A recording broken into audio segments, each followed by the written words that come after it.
Tu m'attends, Sylvain? Il y a 5 ans, elle découvre la construction de cette barrière au bout de sa rue. Aujourd'hui, plus aucun moyen de passer, si ce n'est d'aller escalader cette barrière. Depuis, son quotidien n'est plus tout à fait le même, notamment quand elle accompagne son fils, Sylvain, à l'école. S'il n'y avait pas la barrière, l'école est juste en face, c'est juste derrière l'immeuble. On en a pour 5 minutes, il y a quelque chose comme 400 mètres. Pendant 7 ans, Sarah coupait à travers le quartier Coin-Joli pour déposer son fils à l'école. Bon, on va passer par la cravache. Ouais. Hein? On va aller escalader le mur.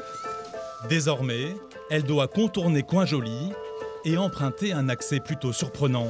Tu restes à côté de moi, Sylvain, d'accord? À travers ce mur effondré, tous les matins. C'est une escalade là de bon matin. Ah oui, ça fait faire du sport. Tu trouves ça rigolo toi Sylvain? C'est vrai? Ce passage-là est pas sécurisé. Vous voyez le nombre de personnes qui passent? Il y a beaucoup de gens. C'est un défilé un peu le matin là. C'est le défilé, oui. Il y a une bonne centaine de personnes qui passent. Hein. Des habitants exaspérés. Ouais, c'est dangereux, il faudrait qu'on fasse une lettre au maire. Comme le maire, il a d'autres préoccupations. Vous êtes agacée madame. Ah oui, très agacé. On peut pas faire un petit portillon? Qu'est-ce que vous trouvez anormal? Anormal, c'est que tous les matins, on fasse ça. C'est très dangereux pour les petits. Voilà, on attend qu'il y ait une catastrophe pour réagir.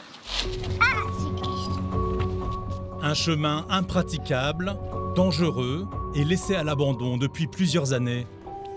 Ce que les habitants demandent, c'est qu'il y ait un aménagement d'un passage piéton. Quelque chose de sécurisé. Mais le conseil syndical y est opposé et veut faire un mur de 6 mètres et complètement fermé. Ce qui obligerait tous les gens qui passent là à faire un tour par l'autre côté. L'autre côté, c'est la route qui contourne la résidence. Allez, vas-y. Un chemin un peu long, mais surtout plus dangereux encore. Quelques heures plus tard, à la sortie de l'école, Alors c'était comment? Très bien, pourquoi? Bon, bah super. On rentre à la maison? Ouais.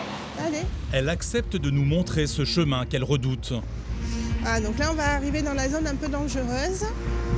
Donc je te rappelle Sylvain, tu passes devant moi et tu marches bien sur le trottoir. Hein? Et pour cause, c'est une vraie source de stress pour la maman. Tu m'attends Sylvain. Doucement, doucement, doucement.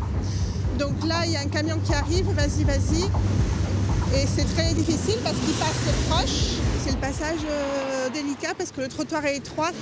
Donc c'est vrai que c'est pas la zone où on a envie de rester très longtemps. Sarah a le sentiment d'être exclue depuis l'installation de ces grilles. Elles sont devenues un casse-tête, y compris pour certains habitants de Coin-Joli.